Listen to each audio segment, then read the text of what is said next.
Hi everyone. In this video we're going to start looking at data validation. This is a tool in Excel that allows you to ensure that users enter certain types or values of data into a cell. It's great if you want to collect information and you want to make sure that people put the right kind of data and roughly the right sort of amounts in. So this time we're going to look at numbers and dates. I've got a couple of cells here, nice and easy.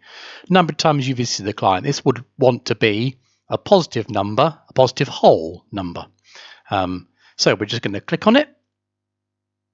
We go to the data ribbon if you haven't already got it open, and then data validation is this little funny symbol here that doesn't tell you what it is, but if you hover over it, it says data validation.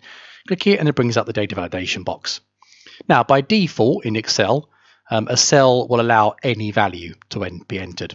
We're going to drop it down, and this time we want to choose whole number